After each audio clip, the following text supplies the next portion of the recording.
बिहार में नई शिक्षक नियुक्ति नियमावली को लेकर शिक्षक संघों का भड़का गुस्सा। राज्यकर्मी बनने और नियमित वेतनमान के नाम पर छलावे का आरोप। बड़ा सवाल शिक्षकों को क्यों लग रहा है कि वो ठगे गए। लैंड फॉर जॉब मामले में आज तेजस्वी यादव से होगी पूछताछ। दिल्ली ईडी मुख्यालय में पहली बार होगी पूछताछ। 25 मार्च को सीबीआई ने की थी तेजस्वी से पूछताछ। मनीष कश्यप की याचिका पर आज सुप्रीम कोर्ट में सुनवाई। सोमवार को नहीं हो सकी थी सुनवाई। दोनों राज्यों में दर्ज एफआईआर को क्लब करने की मांग, नियमित जमानत देने की भी अपील। आकांक्षा दुबे मौत मामले में आरोपी समर सिंह की पुलिस कस्टडी रिमांड पर फैसला आज। आकांक्षा की मां ने समर सिंह पर लगाए कई गंभीर आरोप। कहा 2 करोड़ रुपए लेकर बिक गई सारनाथ थाने की पुलिस। लखीसराय में कुख्यात टिट्टू धमाका गिरफ्तार। पानीपत से पुलिस ने किया गिरफ्तार। निशानदेही पर जैतपुर गांव में छापेमारी। AK-47 तलाश रही है पुलिस। लालू प्रसाद यादव फिर जाएंगे सिंगापुर। रूटीन चेकअप के लिए इसी महीने सिंगापुर जाएंगे लालू। दिसंबर में हुआ था किडनी ट्रांसप्लांट।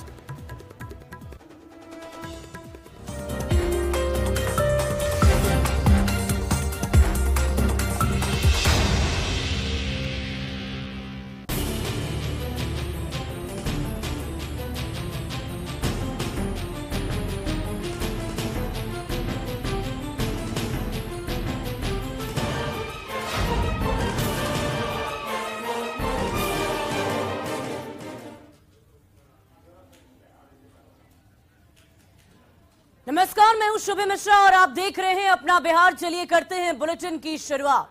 जिस नई नियमावली को लेकर शिक्षक अभ्यर्थियों ने सालों आंदोलन किया, लाठियां खाई, जिस पर जिला से लेकर राजधानी पटना तक हंगामा ही हंगामा हुआ, सरकार की घेराबंदी हुई, उसी नियमावली के आते ही शिक्षक अभ्यर्थी मायूस हो गए। और न सिर्फ मायूस हुए बल्कि सरकार पर धोखा देने का आरोप भी लगा दिया। वहीं पूर्व नियोजित शिक्षकों ने भी सरकार को आंदोलन की चेतावनी दे दी है। जिस नई शिक्षक बहाली नियमावली को सरकार अपनी बड़ी उपलब्धि बता रही है, अपनी पीठ थपथपा रही है, उस नियमावली से ना नियोजित शिक्षक खुश हैं और ना ही शिक्षक अभ्यर्थी। आखिर सरकार ने ऐसा क्या किया, आखिर सरकार ने ऐसा क्यों किया? और उससे भी बड़ा सवाल है कि आखिर शिक्षकों को क्यों लग रहा है कि वो ठगे गए हैं।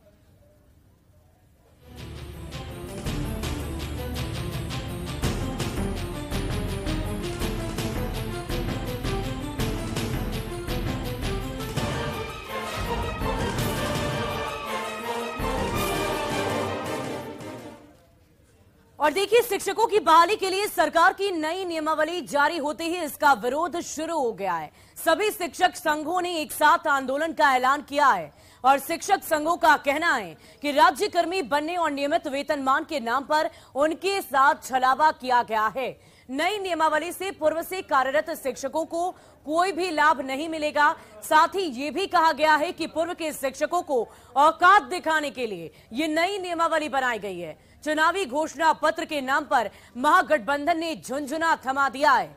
सरकार के खिलाफ जल्द ही आंदोलन का भी ऐलान होगा। सारे लोग बीटेड सीटेड टेस्टेड एग्जाम देके बहाल हुए हैं। मैक्सिमम लोग आपके जो नियोजित शिक्षक हैं, यही एग्जाम पास करने के बाद राष्ट्रीय स्तर पे या अन्य राज्यों में असिस्टेंट टीचर बना के फुल स्केल दिया जाता है। और आप यहाँ पे भांति भांति का नया नया ये प्रोपेगेंडा खेल रहे हैं। आप एकदम खेल कर गए हम लोगों के साथ, वाहवाही भी लूट लिए। ये नहीं चलेगा। हम लोग पुरजोर विरोध करते हैं इसका और सारे शिक्षक संगठन मिलके समन्वय समिति बना के इसका विरोध करेंगे। सड़क से लेके, सदन से लेके न्यायालय तक की लड़ाई लड़ेंगे और हम लोग छोड़ने वाले में से। और आज जब ये उप मुख्यमंत्री की कुर्सी पे बैठ गए हैं तो कहते हैं कि अब आयोग के द्वारा परीक्षा लीजिए, तब जाकर के आपको जो है राज्यकर्मी का दर्जा मिलेगा। यह शिक्षकों के साथ छलावा है, धोखा है। और इस धोखा के खिलाफ बिहार के नियोजित शिक्षकों में आक्रोश भड़क चुका है और यह आक्रोश बहुत जल्दी बिहार की सड़कों पर आंदोलन के सत्र में उमड़ेगा। और इस नई नियोजन नियमावली में स्थानांतरण की कोई बात नहीं की गई है। वो नियोजन इकाइयों को समाप्त नहीं किया गया है, बल्कि यह नियमावली केवल और केवल नए संवर्ग, एक अध्यापक संवर्ग बना दिया गया। उसकी बहाली के लिए नियमावली लाई गई है जो बीपीएससी के माध्यम से बहाली करेगी। तो आखिर इस नियमावली से पूर्व से कार्यरत शिक्षकों को क्या लाभ मिला? न उनको इसका स्थानांतरण का लाभ मिल पाएगा, न प्रोन्नति का लाभ मिल पाएगा। क्या मिलेगा? मिलेगा यही कि वो गुलाम बनकर रह जाएंगे। पूर्व में भी ये गुलाम थे, आज भी गुलाम रहेंगे। 20 वर्षों से जो शिक्षक काम कर रहे हैं, आज जो नई बहाली होगी, नई बहाली के तहत जो आएंगे अध्यापक संवर्ग का शिक्षक, उन पर शासन करेंगे। तो ये शासन वर्ग को पैदा करने के लिए नियमावली लाई गई है। और देखिए, नई नियमावली के तहत शिक्षकों की बहाली आयोग की ओर से आयोजित परीक्षा पास करने पर ही की जाएगी। और शिक्षक अभ्यर्थियों का सवाल है कि जब वो बीटेट, एसटीईटी और सीटीईटी जैसे एग्जाम पास कर चुके हैं तो फिर एक और एग्जाम क्यों लिया जा रहा है? तो ये न्यूज़ 18 के भी सवाल है और साथ ही साथ शिक्षक अभ्यर्थियों के भी सवाल है। इसके अलावा नियोजित शिक्षकों के साथ भेदभाव क्यों? विद्यालय में शिक्षकों का वर्ग विभाजन क्यों किया गया है? और साथ ही वर्ग विभाजन से आखिर शिक्षा की गुणवत्ता कैसे सुधर जाएगी? एसटीईटी और सीटेट के बाद एक नए एग्जाम लेने की बात की गई, नियोजित शिक्षकों के साथ भेदभाव क्यों की जा रही है, ये भी न्यूज़ 18 सवाल करता है। और विद्यालय में शिक्षकों के वर्ग विभाजन की स्थिति क्यों आ गई और वर्ग विभाजन से आखिर शिक्षा की गुणवत्ता कैसे सुधरेगी? और चलिए अब आपको बताते हैं कि सरकार ये फैसले तो पूरी तरह से सुना चुकी है और अब फैसले पर क्या कुछ जानकारी सामने आई है, ये फैसला क्यों लिया गया है, ये पूरी चर्चा आपसे करेंगे, जिसको लेकर शिक्षकों ने विरोध भी शुरू कर दिया है। और इधर सियासत भी गर्मा गई है, सियासी गलियारों में भी इस नई नियमावली को लेकर चर्चा बदस्तूर की जा रही है।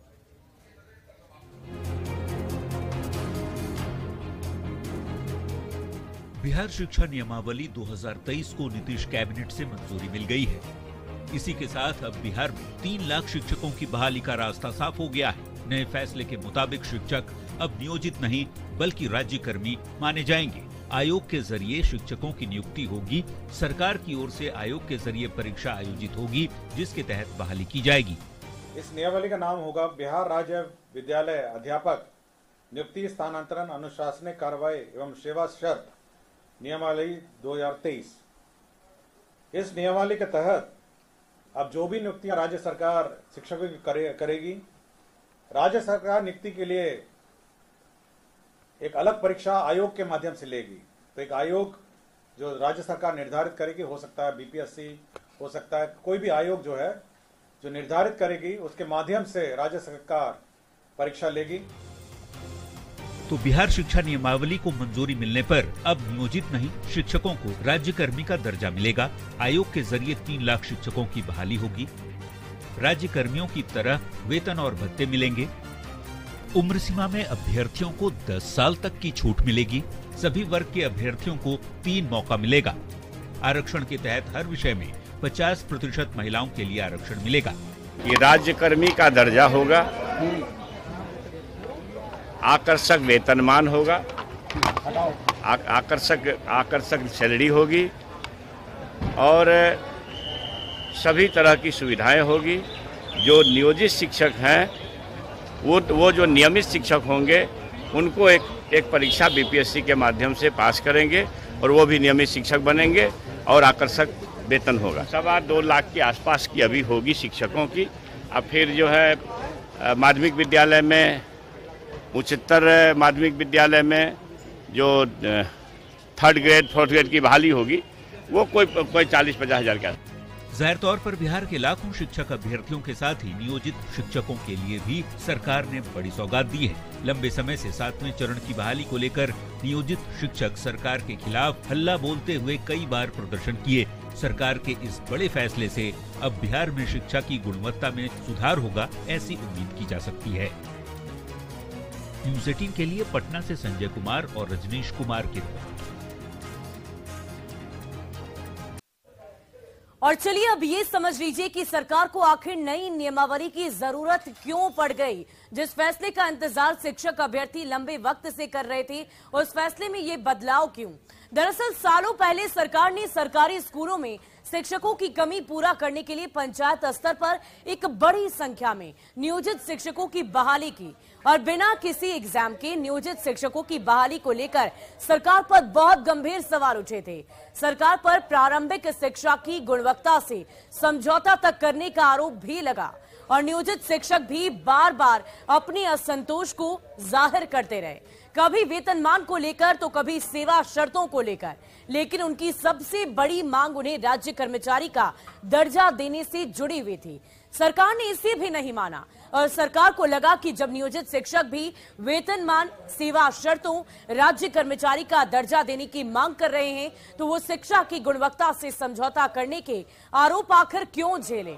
आखिर क्यों नहीं कॉम्पिटिटिव एग्जाम लेकर ही शिक्षकों की बहाली की जाए, ताकि बिहार की शिक्षा व्यवस्था पर जब बार बार सवाल उठते हैं तो शिक्षा की गुणवत्ता पर भी सवाल खड़े होते हैं। और ऐसे में जब परीक्षा ली जाएगी तो जाहिर सी बात है अच्छी गुणवत्ता वाली शिक्षकों की बहाली होगी और शिक्षा व्यवस्था में सुधार आएगा। सरकार ने काफी सोच समझकर नई नियमावली को लाया है, लेकिन स्कूलों में नियोजित शिक्षकों की बहाली का मुद्दा उनका पीछा नहीं छोड़ रहा है। पिछली चूक का साया नई नियमावली पर पड़ता हुआ नजर आ रहा है। जो नियोजित शिक्षक सालों से स्कूलों में सेवा दे रहे हैं, उन्हें बाईपास स्कूलों में नए सरकारी शिक्षक आएंगे, वहीं पुराने वेतनमान वाले शिक्षक भी उनके साथ ही मौजूद रहेंगे और ऐसे में वो दो पार्टों के बीच में खुद को पिसता हुआ महसूस करेंगे। अगर नियोजित शिक्षक सरकारी शिक्षक बनना चाहते हैं तो उन्हें आयोग की परीक्षा पास करनी पड़ेगी। वहीं शिक्षक अभ्यर्थियों ने भी नई नियमावली को लेकर कई तरह के गंभीर सवाल खड़े किए हैं। आखिर एसटीईटी, बीटीईटी और सीटीईटी का एग्जाम देने के बाद भी उन्हें नया एग्जाम क्यों देना पड़ेगा? सरकार शिक्षक का दर्जा पाने के लिए क्या उनके लिए बहुत बड़ी परीक्षा तो नहीं है? शिक्षक अभ्यर्थी और नियोजित शिक्षक नई नियमावली से दोनों तरफ से नाराज हैं और आंदोलन की धमकी लगातार दे रहे हैं, क्योंकि ये चर्चा लंबे वक्त से चल रही थी। ये इंतजार, ये उम्मीद काफी लंबे वक्त से थी कि जल्द ही उनके संबंध में कुछ अच्छे फैसले आएंगे, कुछ अच्छी खुशखबरी उन्हें मिलेंगी। लेकिन जब चर्चा हुई तो नई नियमावली के रूप में ये नई बातें सामने आई है और जिसे देखकर जो शिक्षक अभ्यर्थी हैं वो काफी असंतोष जाहिर कर रहे हैं। और अब आइए देखते हैं कि नई नियमावली पर किस तरह की सियासत बिहार में की जा रही है। पहले तो लोग रोजगार की बात कर रहे थे और जो पिछली गलतियां हुई है उस गलतियों से सबक लेते हुए और खास करके गुणवत्तापूर्ण शिक्षा के लिए जरूरी है कि अच्छे अध्यापक आएं और अच्छे अध्यापक रहेंगे तभी स्कूल एजुकेशन सिस्टम जो है सुधार होगी और नया जनरेशन का निर्माण होगा। इसलिए अगर इसमें बिहार लोक सेवा आयोग के द्वारा शिक्षकों की बहाली होती है, एक स्टैंडर्ड आयोग है, उसके अपने मापदंड हैं, तो वहाँ से जो बहाल शिक्षक होंगे निश्चित रूप से पहले जो बहाल शिक्षक थे उनसे बेहतर होंगे। ग्राम पंचायत के द्वारा या विभिन्न स्तरों पर जो शिक्षकों की बहाली हुई उसमें बहुत सारा फर्जीवाड़ा प्रकाश में आया। जाली डिग्री के आधार पर नियुक्तियां हुई, ये भी प्रकाश में आया। तो निश्चित रूप से अगर बिहार लोक सेवा आयोग के द्वारा शिक्षकों की बहाली होती है तो योग्य शिक्षक की बहाली संभव हो पाएगी और जाली डिग्रीधारी इसमें नहीं आ पाएंगे। सरकार ने राज्य हित में यह फैसला लिया है। अभ्यर्थियों के मांग के अनुरूप राज्य सरकार ने यह फैसला लिया है और नए नियमावली का कैबिनेट से सरकार ने मंजूरी दिया है। अब आयोग के द्वारा परीक्षा लेने के पश्चात शिक्षकों की बहाली होगी और आज पुनः सरकार ने परीक्षाएं आयोजित करने का निर्णय लिया है। मुझे पूरा उम्मीद है कि जिस हिसाब से आरजेडी के मंत्रित्व काल में रेलवे में लैंड फॉर जॉब का घोटाला हुआ, उसी घोटाले को करने के लिए सरकार ये तैयारी कर रही है। और चलिए अब बढ़ते हैं अन्य खबरों की ओर। भागलपुर से बड़ी खबर सामने आ रही है। नौगछिया में भीषण सड़क हादसा हुआ है। स्कॉर्पियो और हाइवा में भिड़ंत हुई और हादसे में एक जवान की मौत की खबर सामने आई है। पुलिस के 4 जवान जख्मी हो गए। 4 जवान JLNMCH में भर्ती कराए गए हैं। कैदी को छोड़कर वो सभी वापस लौट रहे थे। सीतामढ़ी सेंट्रल जेल से कैदी को छोड़कर सभी वापस लौट रहे थे और इसी दौरान ये दर्दनाक सड़क हादसा हुआ जिनमें पुलिस के 4 जवान जख्मी हो गए। ये बड़ी जानकारी भागलपुर से सामने आ रही है, जहां 4 जवान JLNMCH में भर्ती हो गए हैं। जख्मी होने के बाद कैदी को छोड़कर ये सभी वापस लौट रहे थे और इसी दौरान सड़क हादसा हो गया और 4 जवान जख्मी हो गए। और देखिए, तेजस्वी यादव से आज नौकरी के बदले जमीन मामले में पूछताछ की जाएगी। ईडी की टीम तेजस्वी से पहली दफा पूछताछ करेगी और इससे पहले 25 मार्च को सीबीआई ने तेजस्वी से इसी मसले पर पूछताछ की थी।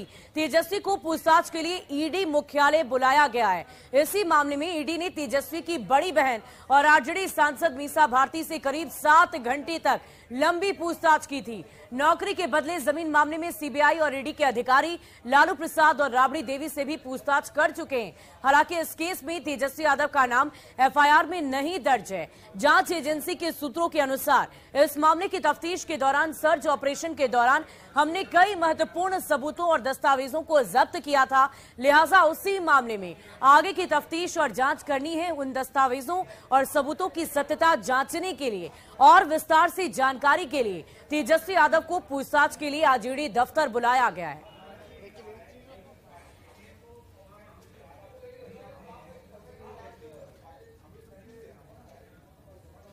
और देखिए इस पूरी खबर की अधिक जानकारी के साथ दिल्ली से हमारे संवाददाता शंकर आनंद हमारे साथ इस वक्त लाइव जुड़ चुके हैं। शंकर, ये बताइए कि आज ईडी दफ्तर में तेजस्वी यादव की पेशी होनी है, क्या कुछ जानकारी आपके पास है? कब तक वो ईडी मुख्यालय पहुंचेंगे?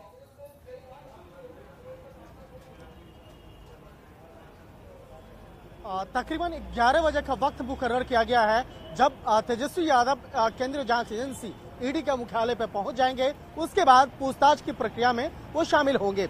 इस वक्त में Tejashwi Yadav new friends colony स्थित अपने आवास में हैं और वहां से तकरीबन 10:30 बजे के लगभग में वो अपने आवास से निकलेंगे और उसके बाद वो सीधे लुटियन जोन जो जनपद एरिया में जो स्थित है ईडी मुख्यालय, वहां पर पहुंच करके पूछताछ की प्रक्रिया में हिस्सा लेंगे।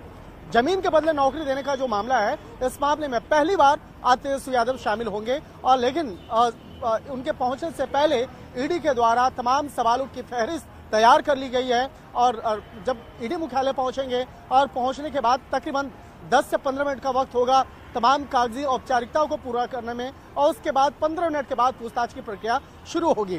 तेजस्वी यादव से जो मुख्य तौर पर पूछा जाएगा, देखिए यहाँ पे सवाल उठता है सबसे पहले कि जमीन के बदले नौकरी वाले मामले में तेजस्वी यादव का कहीं एफआईआर में नाम नहीं है, ना तो चार्जशीट में नाम है। जो सीबीआई के द्वारा पिछले साल अक्टूबर महीने में चार्जशीट फाइल किया गया तो उसमें चार्जशीट में भी नाम नहीं है। लेकिन अब सवाल उठता है, अगर नाम एफआईआर में नहीं है और चार्जशीट में नाम नहीं है तो अब अचानक कैसे इसको बुलाया जा रहा है तेजस्वी यादव को? तो इस मामले में हमारे सूत्र बताते हैं कि पिछले कुछ समय पहले जब इस मामले में सर्च ऑपरेशन को अंजाम दिया जा रहा था ईडी के द्वारा, उसी सर्च ऑपरेशन के दौरान में कई महत्वपूर्ण जानकारियां मिली, कई महत्वपूर्ण दस्तावेज, कई महत्वपूर्ण सबूत मिले और उन सबूतों में कई ऐसी संपत्तियों का जिक्र है जिसका कनेक्शन तेजस्वी यादव से जुड़ता हुआ नजर आ रहा है। तो यहाँ पर उस मामले में क्या आरोपी पक्ष का कहना है और उससे जानने के लिए तमाम मामलों पर विस्तार से पूछताछ करने के लिए शंकर ये बताइए कि पिछली दफा जब सीबीआई ने तेजस्वी यादव से पूछताछ की थी, तेजस्वी यादव आए,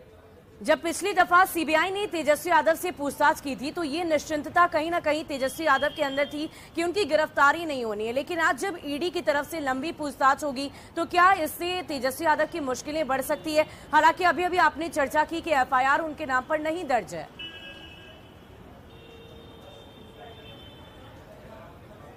देखिए कहीं ना कहीं वो गिरफ्तारी वाली बात तो तेजस्वी यादव के अंदर में वो डर था, लिहाजा इसी बात को ध्यान में रखते हुए तेजस्वी यादव के वकील दिल्ली हाईकोर्ट गए थे और दिल्ली हाईकोर्ट में जब पूछा गया था कोर्ट के द्वारा कि आप पूछताछ की प्रक्रिया में हिस्सा क्यों नहीं ले रहे हैं, तब तेजस्वी यादव के वकील के द्वारा बताया गया था कि हो सकता है कि जांच एजेंसी के द्वारा उनको गिरफ्तार किया जा सकता है।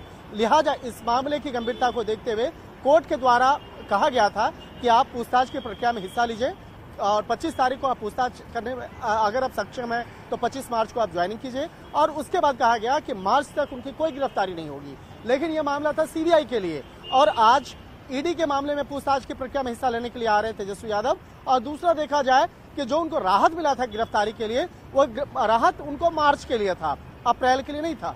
तो अब यहाँ पर सबसे बड़ी बात होगी कि क्या आज पूछताछ की प्रक्रिया में जब शामिल होंगे तो क्या उनकी मुश्किलें बढ़ सकती हैं या नहीं। लेकिन इस मामले का जवाब मैं आपको देना चाहूंगा कि जहां तक हमारे सूत्र बताते हैं कि अभी कुछ राउंड जो है कई दिन तक पूछताछ के लिए उनको बुलाया जाएगा। आज पूछताछ की प्रक्रिया जब पूरी होगी तो उसके बाद देखा जाएगा क्या उस पूछताछ की प्रक्रिया में तमाम सवालों का उन्होंने जवाब दिया है या नहीं। वाकई शंकर देखने वाली बात होगी कि तेजस्वी यादव की मुश्किलें बढ़ती है या नहीं। बहुत बहुत शुक्रिया आपका हमारे साथ जुड़ने के लिए। इस पूरी खबर पर आप लगातार नजर बनाए रखें। बढ़ते हैं आगे।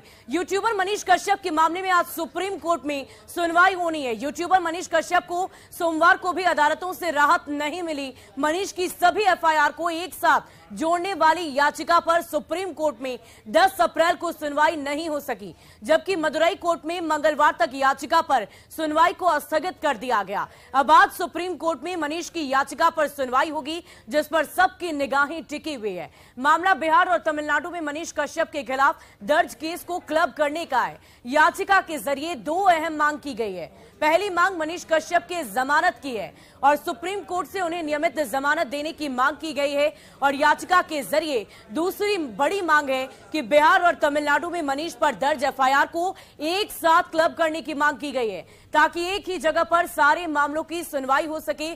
फिलहाल मनीष कश्यप मदुरई सेंट्रल जेल में बंद हैं। बड़ा सवाल है कि क्या मनीष को आज सुप्रीम कोर्ट से राहत मिलेगी। और अगली खबर वाराणसी से, जहां आकांक्षा दुबे मौत मामले में समर सिंह की पुलिस रिमांड पर आज कोर्ट में फैसला होगा। सिविल जज कोर्ट ने समर सिंह को कोर्ट में तलब की है। कोर्ट सारनाथ पुलिस की 72 घंटे की रिमांड की अर्जी पर आज फैसला सुनाएगी। आकांक्षा दुबे को आत्महत्या के लिए उकसाने के आरोपी समर सिंह के रिमांड की अर्जी पर आज कोर्ट से आदेश आ सकता है। पुलिस के अनुसार कस्टडी रिमांड मंजूर होने पर समर सिंह से विस्तार से पूछताछ की जाएगी और अब तक की पूछताछ में समर से कोई ठोस जानकारी हाथ नहीं लगी है। उसके मोबाइल की कॉल डिटेल खंगालने के साथ ही उसका डेटा भी रिकवर करने का प्रयास किया जा रहा है। वहीं सूत्र भी ये बता रहे हैं कि जेल में समर सिंह किसी से बात नहीं कर रहा है। क्वारंटीन बैरक में समर सिंह गुमसुम है। रात में वो सोने की जगह बैठा रहता है। वहीं एक अन्य आरोपी संजय सिंह की तलाश में पुलिस की दबिश लगातार जारी है। और फिलहाल इस बुलेटिन में अभी के लिए बस इतना ही, लेकिन न्यूज 18 बिहार झारखंड पर खबरों का सिलसिला लगातार जारी है।